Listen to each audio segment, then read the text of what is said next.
And one of the traps of this question, what makes it worth it, is I think we want an answer that will be stable, permanent, ultimate, that sort of thing. I don't think that's the case. And we come to a workable hypothesis. There you go. That's what drives you. That's your passion. That's okay, great. Now go do it. And sometimes they won't. They just won't go do it. I'm like, oh, yeah, you don't want that, do you? It's not worth it. Because the key for me, anyway, of putting these two things together is you discover what's worth it when you go do it.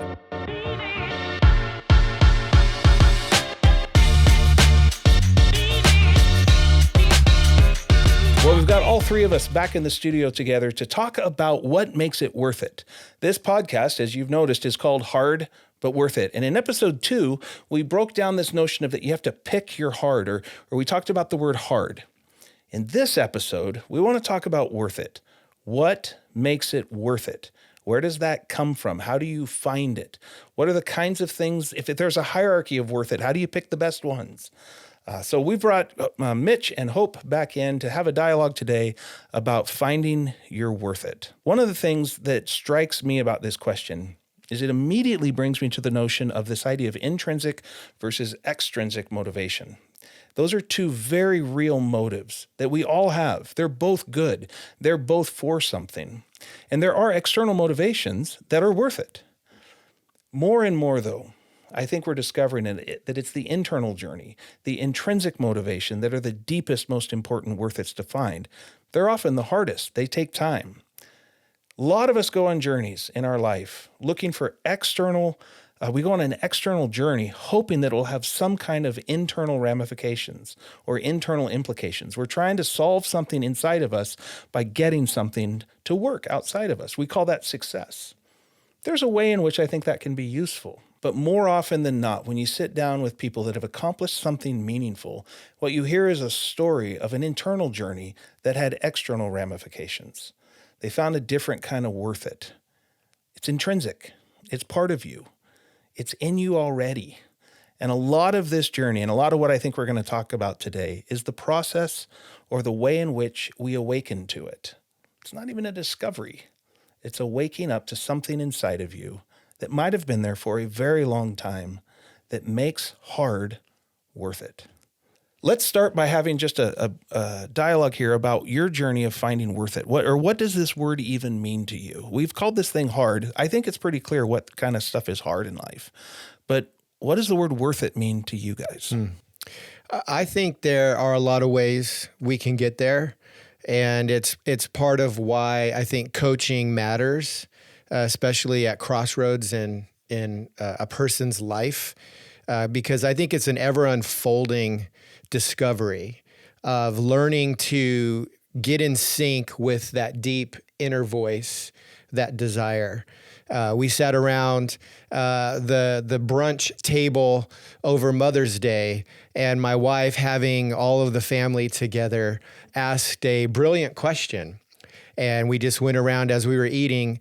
But I think it gets to this type of answer that you're asking, what makes it worth it? But for her, the way she worded the question, wanting to hear from all of us, was, at the end of the day, what made it a good day? And that was it. That's super focused. And I think as people begin to answer, it led them down this kind of pulling a thread to go, what is the thing that really matters, right? And so for me, as I thought about that, I answered like, well, I think right now in this season, when I feel like I got the things that matter to me done in a day. So productivity around the things that matter to me, not other people. Yeah. Right? Because it's so easy to get a lot done in the day, and then you sit at home and you realize nothing mattered to me.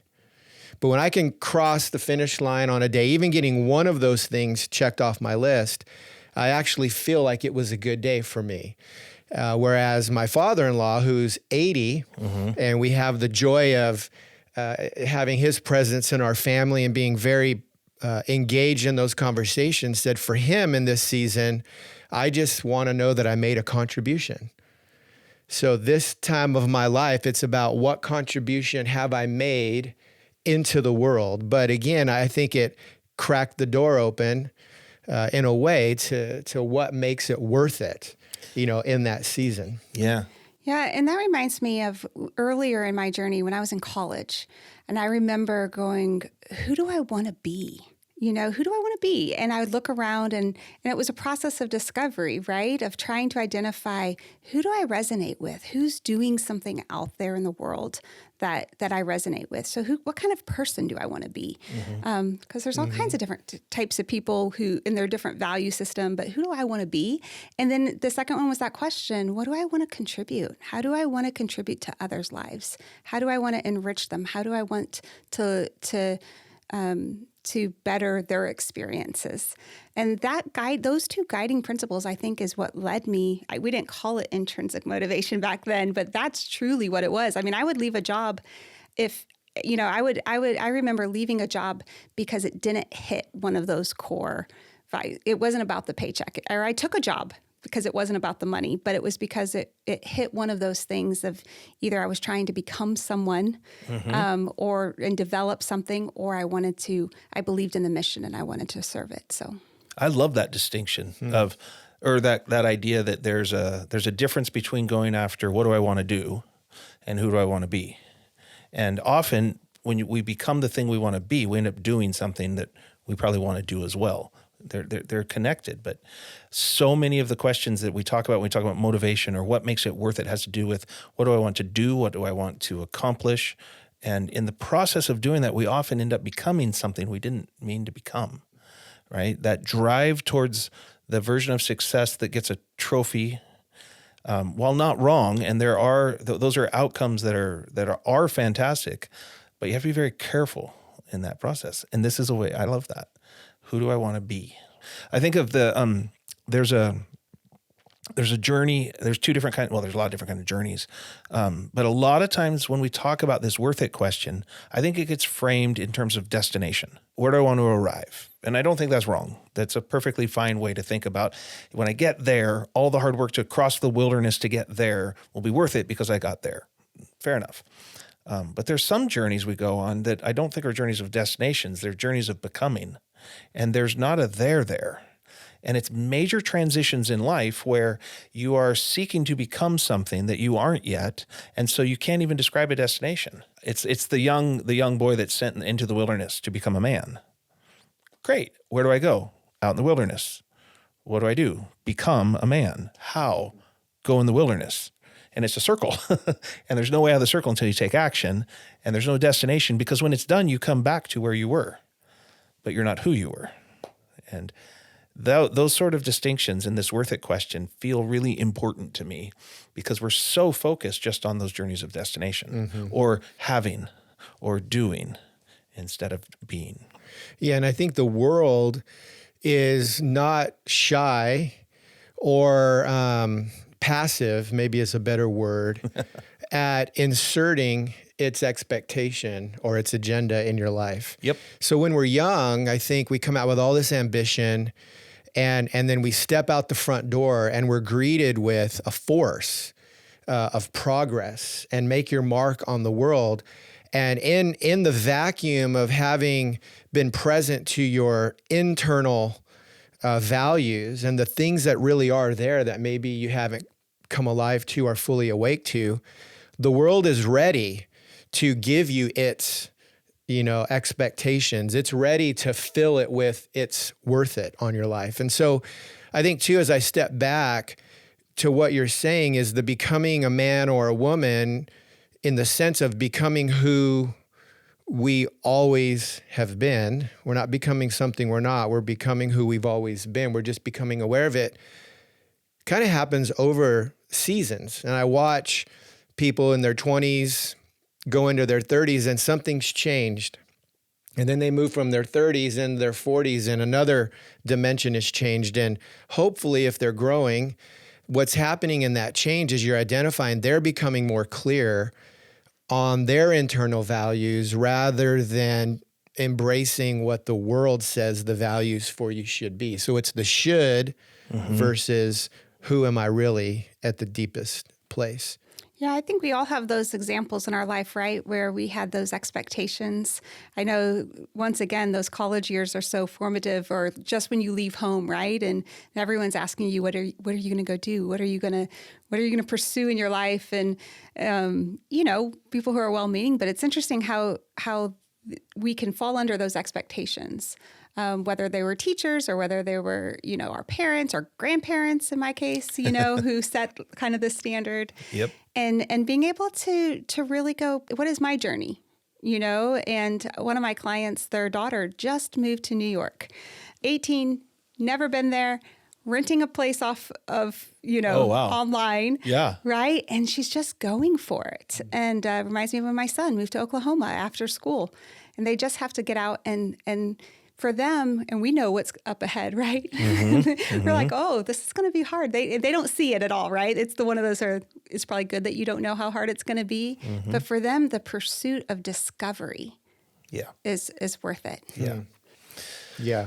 There's an article I read in Harvard Business Review a few years ago, and it was just titled, "Passion is Bullshit." And that's not the message that we often get. What we get is pursue your passions. And it was flipping that on its head. Because there's two schools of thought about this this idea. I think you just said one of them, which is it's always been there. I said that it's an awakening to something that's always been there. And then you're talking about the pursuit and the discovery itself, that we have to go out and discover a whole bunch of stuff we don't already know necessarily. And this article was playing with those two ideas and suggesting that you can't pursue your passions. You have to go discover things in the world, and you figure it out along the way. They're not on board already, so to speak. I like that playfulness, because the worth it question is something to do with passion or desire or motive or something that is internal to you. And it makes us able to stare down all the hard and do things we never thought we'd be able to do.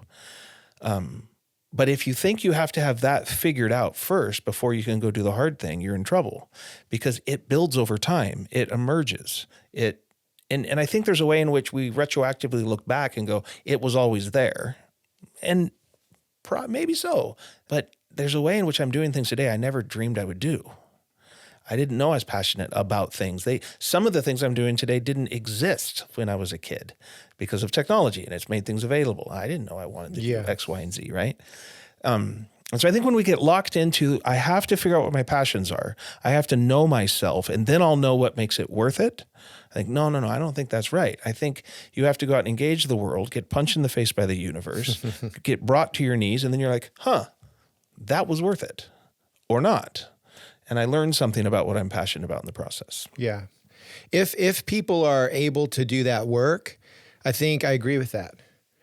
The problem is with that as well is I feel like not everyone gives attention to the pain and the indicators that the world would be used to teach us to go, oh, that wasn't. So it's like we may all pull the same ingredients out of the pantry and the refrigerator, but what we make of that is going to be 3 different meals.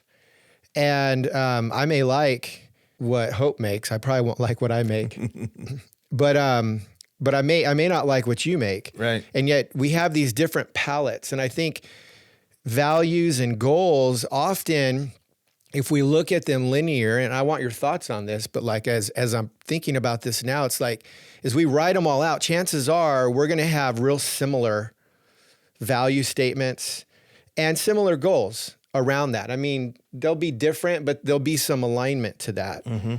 And yet, if we made the exact same thing out of those things, we may not be satisfied, because what I want to make from those values and goals is going to arrive or reveal a different manifestation to me that's intrinsically motivated, whereas same ingredients, maybe like the value of family. Mm-hmm. We probably all share that one.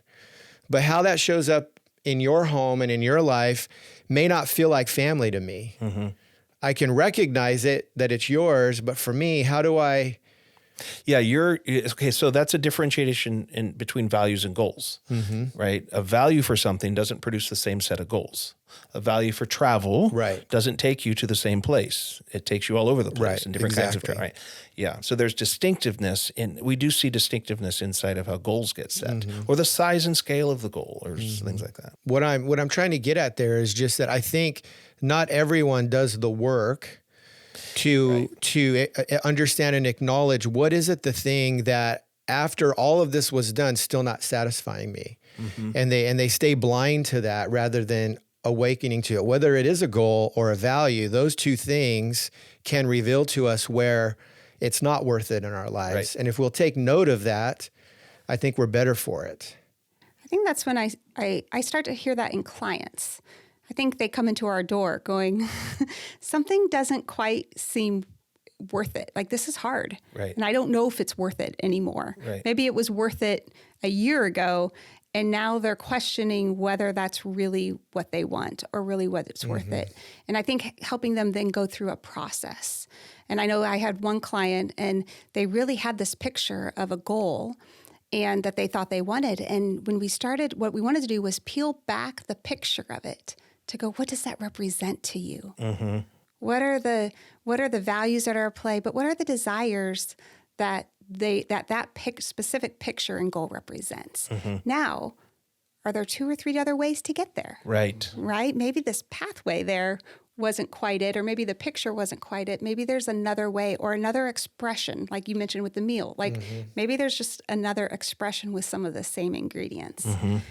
And it's always fun to help walk a client through discovering what their why or what's worth it Right. to them again. So one of the things I find repeatedly interesting about this worth it question is when there's a period of time when most of us are going after things that are externally motivating. They are things like we want to buy a house, we want to own this or have that, and we want to do this thing or whatever it is. They're external to us and they're good, they're fine. But there comes a point at which those things no longer do it. We think they're going to. And what I find people do is they start increasing it. I want a bigger house. I want a second house. I want a whatever. It's just the more.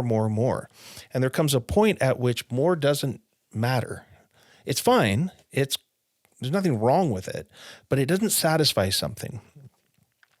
And it's at that point that I think that's where I run into this. They come in there and they're like, I don't know what I'm doing anymore.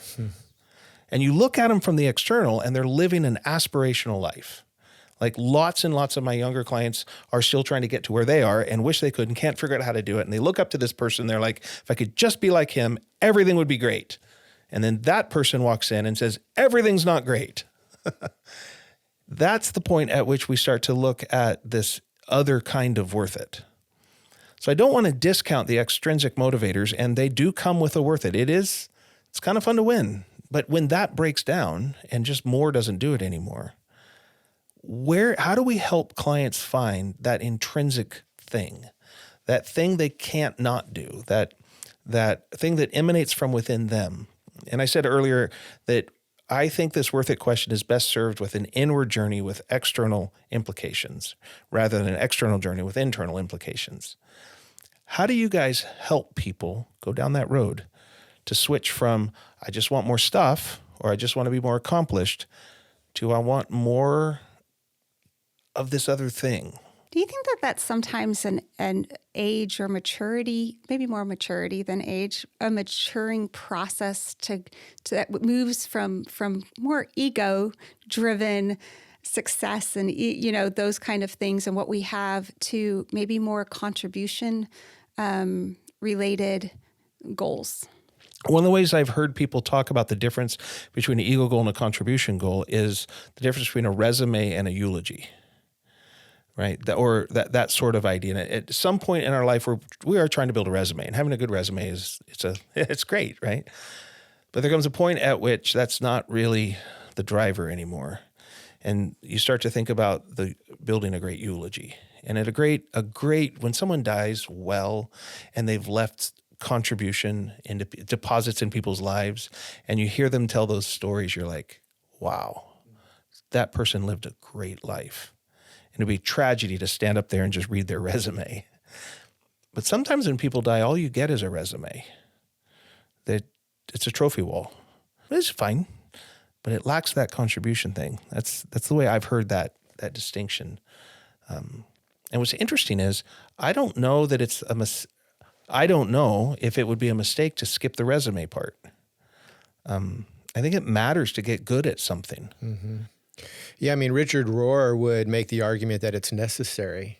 I think so. That the constructs of the ego are actually the first line of work that we accomplish. And it's only in establishing those that we can learn about the rules that we need to break. Mm-hmm. But until you've worked through those constructs in a way where you fully are aware of them, you can't bypass and try to be liberated for them or transcend them or use those into upgrading because you haven't fully worked those into your life in any way to begin with. So, right. And that's what I was thinking as you were describing, that client that comes in and they've accomplished, and it's almost like it's kind of an evolution. Mm-hmm. And it almost is a journey that you arrive at this point of which now we are asking a different question. Yep.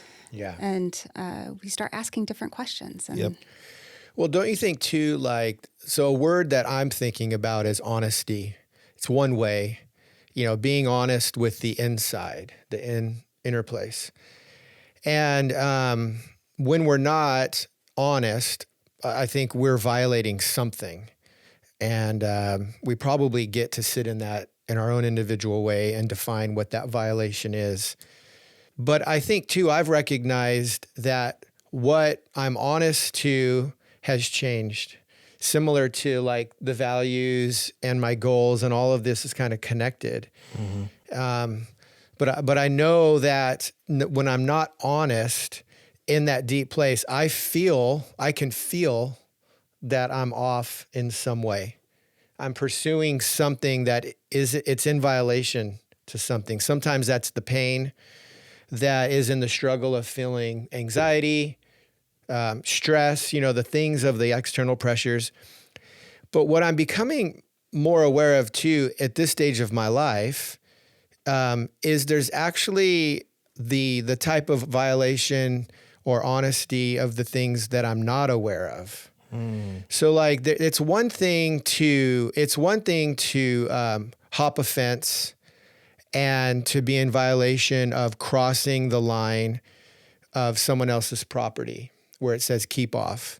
And I know I willfully jumped the fence and I drove my car and I'm on that person's property. I willfully did that. I was aware of the violation. But I've also found times where I've ended up in my own pursuit of hiking or whatever, where I am on someone else's property and I didn't realize it. So it wasn't intentional, but I'm still in violation. Like if the owner of the property wanted to press charges, whether I meant to or not, there's a violation there. I'm being honest in that moment. I think in this season too, I'm just aware, again, at this stage of my life, that there are these places that I'm not even aware that I'm not being honest with. Mm-hmm. And that's a deeper work for me. I have to do things different to discover the things I don't even know I'm not being honest with. That process of, you use a term, that there's this process of kicking people out of the room. Mm-hmm. I think that's a great practice. Mm-hmm. For me, that might be, my morning time, that first hour of just having that moment alone. But in a sense, you're kicking the voices out, and it feels even offensive. Kick your wife out for a moment, kick your kids out. I can't kick my dog out. I don't know why. He seems to always be at my feet, but sometimes it's even kicking God out, right? It's that thing where it's like, well, you can't kick God out, but yet my version of whatever God might be for a moment, and just try to listen to that. Yeah. So that I be honest, so that I become honest with those places I don't even know that are in me yet, that have been there. That's been actually, that has been a struggle for me. So Enneagram 3, my superpower is that I can adapt and morph to all kinds of other situations. And I remember not even knowing what do I want? How is that even how do you ask yourself, what do you want? Because it was, what's the situation need? What do others need? And to be able to kind of sit with myself and check in with myself. And a lot of my, a lot of clients that are very achievement focused, it's very externally driven. And when you check in with them and go, what do you want? That's actually a really second hardest question, isn't it? Second hardest question in the world. Yeah. Well, and add mom to your 3 and you have some crazy right mix. right. And going, what's real? What's really true? Am I being true to that? Mm-hmm. One of the ways that I actually don't think this is an answerable question. I think that's one of the places we get in trouble with this, is we think we can answer it. And all the greatest questions aren't answerable. You just improve how well you can ask them, and actionable thoughts come out of that process. But when you go out and you start doing those things in the world, you find that you got to come back and ask the question again. And one of the traps of this question, what makes it worth it, is I think we want an answer that will be stable, permanent, secure, ultimate, that sort of thing. I don't think that's the case. And so when I'm thinking about this question with clients, and we start to play with this, I do want to hear their voice. It's the kick the thing out, everybody else out there. We're like, what do you want? What drives you? And we come to a workable hypothesis that is often deeply informed by the past, because that's where you get the data. And then it's informed also by this desire around the future, like what's next. And I think of it as a working hypothesis. There you go. That's what drives you. That's your passion. That's okay, great. Now go do it. And sometimes they won't. They just won't go do it. I'm like, oh, yeah, you don't want that, do you? It's not worth it. Because the key for me, anyway, of putting these two things together is you discover what's worth it when you go do it. Mm-hmm. And it's the worth it produces motion. Motion is the natural byproduct of having values that matter, or establishing goals that you're willing to go after. If you've got a goal and you're not going after it, it's really hard to call it a goal. So the key for me here is the motion. One of the ways that I know a client or myself has articulated a worth it statement is when it produces action. And as long as it's not doing that, I'm not sure we've got a working hypothesis yet. Then what happens is they go out and they start doing things with it, and we get all kinds of feedback. And then we discover all kinds of things like, was it actually worth it? And sometimes the answer is very quickly no. But sometimes it actually deepens the goal, and you can start to hear them being more clear about what they're trying to go after. And they put more at stake, and they start to invest. They start to spend money. They start to take risk, and right, it amplifies over time. And that's when I think you've begun to figure out the worth it, because it's starting to cost them something. And those two things go together in my mind as you try to figure this question out. Yeah, it evaluates in a very honest way by math what is a real goal and what's like an escape fantasy goal, right? Mm-hmm. I mean, I know you were using an example in a previous conversation about how you have a family goal of wanting to take your family on a Mediterranean cruise. Mm-hmm. Is that right? Yep. And so you're making decisions to say no to things because you're saying yes to that. But how we really know if that's truly worth it is when you book your tickets and you have enough money in your piggy bank. Absolutely. And I think sometimes we underestimate the role that fear can play. You know, we think of it being, well, is it worth it to you? No, it's not worth, well, and we almost can underestimate, wow, there can be times where fear or exhaustion or things that kind of, you know, you're just in a state of overwhelm. And I do think it's careful not to throw away and go, well, it just must not be worth it to me. Right. Because sometimes we do find our places in points where we're not operating out of all of our strength, running full speed ahead towards that goal. Mm-hmm. And I know that for some clients, it's like, actually, they really want it, but they feel stuck or they feel hindered. Mm-hmm. Have you ever had that happen? How do you help clients identify if it's really a worth it question or if it's something that they are needing to work through to get there? Yep. I had a client, we did a bunch of work a couple of years ago, and then he comes in and checks in, and we just do updates. And so we did one of those, and I talked to him for about a year, and he got to this spot. He's been out grinding, doing his thing, and he got to this spot with his career, this career he's in, where it's really not going well. It's fine. He's making money. It's all happening, but it is not filling his cup, and it's draining him. He's actually doing something else right now. He's prepping. The prep work is being set up for this new thing, right?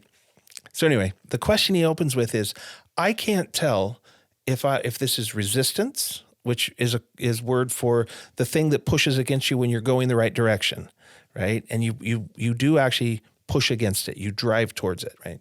I can't tell if this is resistance or feedback.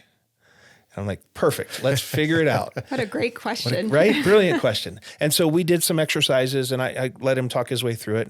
And when we were done, it was very obviously feedback. Like, yep, you're done. Timing of all that matters, like how he unwinds that. But he was really willing to just press in and just keep going.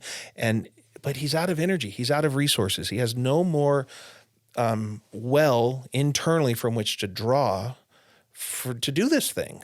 And all the feedback from his boss, feedback from the community, feedback from his wife is, dude, I can't take this anymore. Yeah. And neither can he. So it can be very difficult to tell, when do you do what? How do you know when you need to press through? How do you know when you need to take the feedback and quit? You won't know the answer to that question before you take action. You will have a hypothesis. Like, we built a theory that he should quit, wind this down, and get to the other thing as fast as possible. Now he's going to go do something with that. And on the other side of it, he'll get feedback again, and we'll know. But until you take action, it's just a theory. Yeah. Mm-hmm. Right? Yeah, I agree. I think too, jumping to another thought in this is like, I think there's someone who might be listening to us talk and feel like, okay, that's great, but that you guys are talking about something I can't afford to consider. This idea of worth it, like, I'm so locked into survival mode of paying my bills. I may not have the best job. Obviously, the first job isn't our last job, but I feel stuck, and I can't even afford to think about worth it. How do we invite people into that process where maybe they don't hire a coach yet, but they can start to at least, soak in that a little bit? Because what we're saying is, the more we can get after the internal, the more worth it the things we do mean to us, the more they are worth it to us. But we're not saying that has to be everything all the time. There are things we make concessions on. But how do we speak to that person right now that's just feeling buried, going, they're ready to, maybe they already have, they've just selected a whole nother episode or podcast because they're like, yeah, I can't afford the worth it right now. So they're not going to hear all of this They're advice. not going to hear any of this ready advice. But what do we do there? Because I think that's a real person we're trying to reach. We'll say necessity is the mother of invention, or something like that. Or necessity is the mother. And I always want to ask the question, who's the father? Because it's a very specific metaphor. There's a mother involved, absolutely. But who's the father? And I think it's the right way to build the metaphor, because the father, you can have, a woman can have a child. No, sorry, let me say this differently. It is impossible for a woman to have a child and not know it. It is possible for a man to have a child and not know it. It's a very different relationship between these two. So the mother of necessity, that's the right way to say that. Because we often start our journey needing to do something. We need to make money. There's a drive of have to. And when you're in the have to, you're in the have to. You have to go to work. I don't like my job, but I have to go to work. Okay, great. But if you get caught there and you live your whole life from that mode, you'll never find the get to, right? And that's the father of the whole.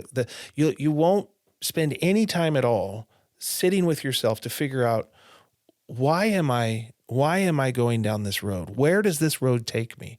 And the sooner you can start to get that get to thing cooking, the better. when you look back at people who have been successful, they have huge swaths of their life that were driven by have to and necessity, and they just gutted it out. But the whole time they were doing, not the whole time, at some point in that time, they also started to learn something about themselves, and they started to apply that. And that thing that's inside of you that is capable of showing up in increasingly powerful ways can eventually change the tide and turn this thing into something else. There are very few people, even people of great means, who don't get stuck in the have to at some point. It might not be a financial have to, but it's I have to satisfy the legacy of my family, or I have to go to this school and I really want to go to that. I really don't want to go to school at all. There's all kinds of have tos that people get stuck in, and it's the same feeling of stuck. Sure, they have more money, so that's better. But in terms of the inner psychology, they're just as stuck. Now, you can parse that and talk and say one is better than the other, and that's probably true. But in this conversation of discovering intrinsic motivation, discovering something in you that you get to go do, you can figure that out from almost anywhere in the world. Almost anywhere in the world. One of the most significant books on this subject was written by Viktor Frankl, and it's called Man's Search for Meaning. And he wrote that, and it's wildly popular, and lots of people have read it. But he wrote this book from an experience in the concentration camps in Germany. And he watched people's humanity be stripped from them. So the very essence of being completely lost, stuck, stripped away in the worst possible kind of jail, in the worst kind of oppression you could ever imagine. And it crushed most people. But one of the things he walked out of that experience with was an understanding that even when all that's been confined and crushed and contained and stripped away, there was still something else ticking. And that if you could access that, you could survive and you could find meaning even in this experience. He called it a will to meaning.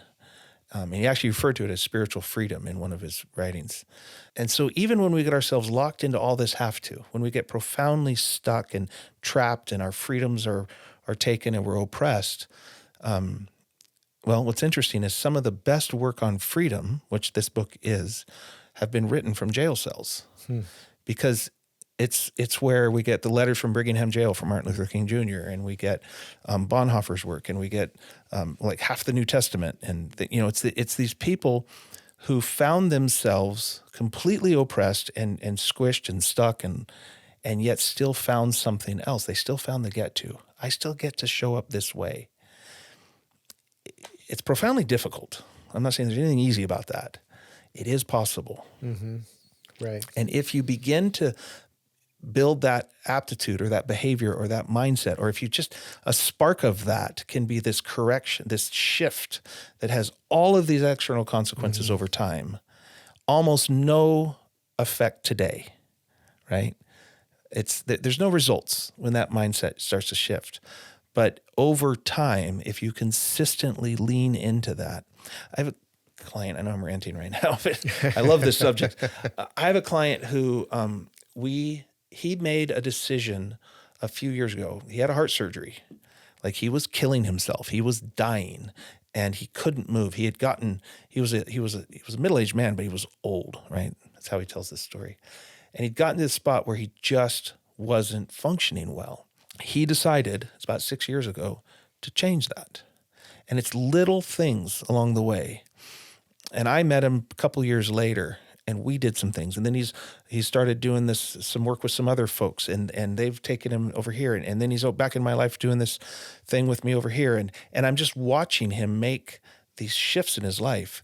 And the early shifts were small little things, but they're huge now. It's huge what he's doing. And if you looked at his bank account, it's probably the same. But if you look at his life, it's completely different. He's repairing old wounds. He's fixing old relationships. He is serving the community in ways that are incredible. And it's just that little internal will to meaning. And he started to shift, and he started to find his get to, and he started to change his thoughts. And he's saving his life right now. Yeah. The person who says I can't afford to think about worth it right now is thinking about cash, right? And that's probably true. Maybe that's true. But there's 3 activatable resources we have in our lives. We have cash, money, we have time, and that person might not even have time, but attention. We spend attention. And where you pay attention forms the reality in which you live. And that's something that takes no extra cash and no extra time to pay attention to something different. It's, I think, one of the most powerful things we spend. It's very limited of how much of it we have. And where you put that is probably the key to that kind of a question. Mm-hmm. We look at people who have all the money and all the time. They've done all that work, but they're still paying attention to the wrong things. They'll still be just as trapped and lost, or differently trapped and lost. So that's the first resource that someone can activate. I think it's probably the most powerful one that often leads to what feels like more time and sometimes leads to more money. Yeah. I like that too when you say pay attention, because I wouldn't necessarily think of that in rank with like time and money. Mm-hmm. But you can, it's the idea that you could be somewhere with your time and not really present there. Mm-hmm. Mm-hmm. Right, I was there, but I wasn't there. Mm-hmm. What were you paying attention to? What was I paying attention to? It's like, hey, come back. Attention to worry and loss, and come back to the room, right? But man, I mean, I think that's something too. If you're in a space right now where you might feel, because we all have these moments, like I just can't afford to go there, and I just got to grind it. I got to get it done, whatever. Pay attention to those indicators, because compliance, pressure. You know, this thing in us that wants to revolt on the inside, you know, I'm going to obey you, or I'm going to do this on the outside in a very professional manner, but inside I'm just kicking and screaming. Mm-hmm. Those are indicators. If we pay attention to those and just take little notes, they might lead us to some of those places of what is worth it, because this is clearly not worth it. And those are the signs that we can pay attention to. One of the things about this question that I like is it asks a question of identity. To be able to articulate what's worth it is really to be able to articulate something about yourself. It's a way of saying who you are. The things that are worth it to me aren't going to be worth it to you maybe, or to everybody else. And I watch people do things and I'm like, no way. I would never do that because I would never do that hard because that's not worth it. I have friends who climb Mount Shasta, and then they go off and they climb other mountains. And I'm like, I'm never going to summit Mount Shasta. I have zero intent. It's not worth it. But I do things they wouldn't do. And so to talk about worth it is to talk about yourself and identity, and then to put it into external frameworks of goals. And then we get to play with those results and those realities. And one of the things I love so much about Jason's story in episode 3 about Odell Craft Barbecue is that he defined worth it as just betting on himself. If I don't succeed, he said, if I end up bankrupt and living back with my parents, that's okay, because I bet on myself. I did something that mattered to me. And I thought that was a really succinct way of articulating something that would be worth it. Yeah. And what I believe about Jason is that thing that he is increasingly sorting out in himself is going to produce fabulous barbecue that we'll all go buy.